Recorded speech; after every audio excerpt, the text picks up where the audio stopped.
Battlefront 2, you've played a little bit of it. We've just gotten access to it. I'm curious what you think of the campaign specifically so far. Yeah, so the game is available on EA Access right now for a 10-hour trial. In that 10 hours, you could play the first 3 chapters of the campaign. That doesn't mean it's 10 hours for those 3 chapters. It's like they cut you off after 3 chapters and then say, go play multiplayer. Sure. But I am really enjoying what I've played so far. Really? They did a great job of introducing Iden Versio, the main character in this, who's a part of Inferno Squad, a elite group of kind of commando characters with the Empire. So you are playing the Axis, which is very strange. Yeah. As Jeff pointed out in our video we posted on YouTube, anytime you see a Stormtrooper, you kind of twitch like you want to shoot them, right? Yeah. But they're actually your guys, you know. So are they already planting the seeds for her doubting the cause of the Empire? No. Good. Reiner is convinced that she's going to be true blue Empire all the way through. There's no way. There's no way they don't do the face turn.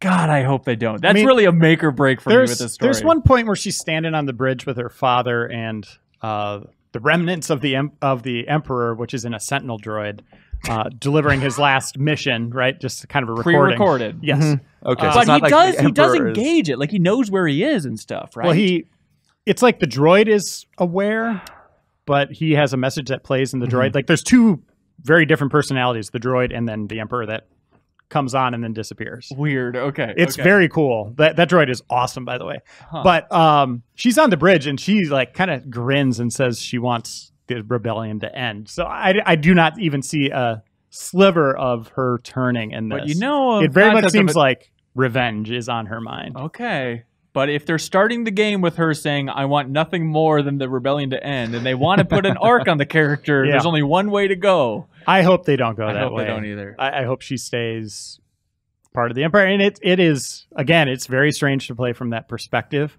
It doesn't really feel like it's different because the music, as I pointed out to Jeff, still feels very rah-rah good guy. Oh, funny. It's just you're shooting... you know, the other guys this time, but it seems well produced. Does it seem like a Star Wars story? Beautifully shot. I'm playing it on Xbox One X, solid 60 frames per second. All the environments look gorgeous. Scenario design so far, fantastic. A lot of variety too. Like the game starts with some stealth where you're playing as her droid, which is named Droid, because the Empire does not care about their droids. That. Okay, yeah. All right. But you're doing some stealth with that, which is kind of fun. And then you switch to her, and it's very corridor-based shooting. Yeah. And then next environment, when you're down on Endor, really opens things up. So you could have enemies flanking you, you know, long sight lines, sniping, vehicles like AT-STs, which is weird that the Rebels have AT-STs, but wait, really? Ignore that. They hijacked one. Yeah, that one Is time. Chewie still driving it? No. Okay. Oh, man. We don't know. Oh. Well, he's dead because we saw it blow up. Oh, yeah, you're right. But that's great. And then the storytelling is done really well. But I think my favorite part so far is getting into a TIE fighter and flying around in space. I don't want to spoil one of the areas you go to. It is a very cool thing to see after watching Return of the Jedi. There's something they do. I have a guess. But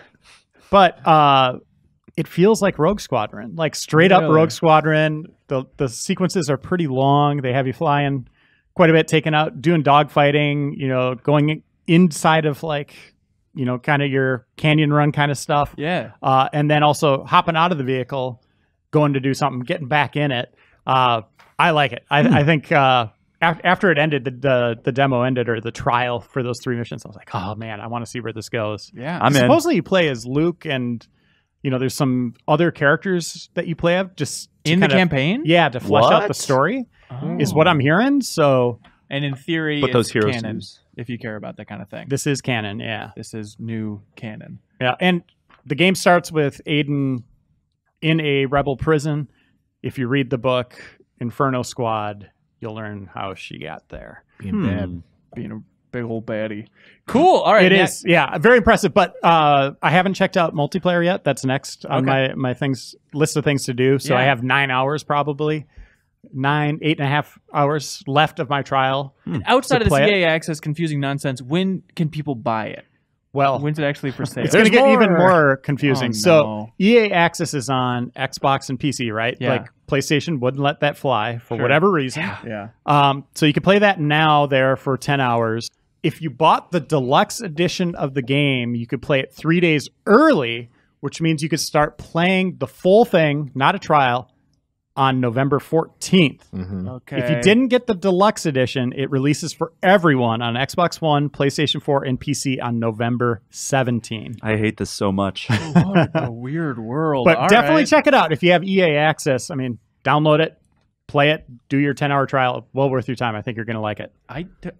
Do a lot of people have EA Access? I've never just I don't know. anecdotally What is it, like talked to $5 someone. a month? I think so. Yeah. Talk to people that had that. Same with like PlayStation Now. I've never heard anybody Yeah. just conversationally that has either of those things. Who knows? Let us know if you like EA Access. Write in, please, to podcast@GameInformer.com. Thank you so much for watching this excerpt from the Game Informer Show podcast. You can subscribe to the audio version and listen to new episodes airing every Thursday. We cover big games on the horizon, games that we've just reviewed. We have long-form developer interviews, a lot of fun stuff. So check it out every Thursday.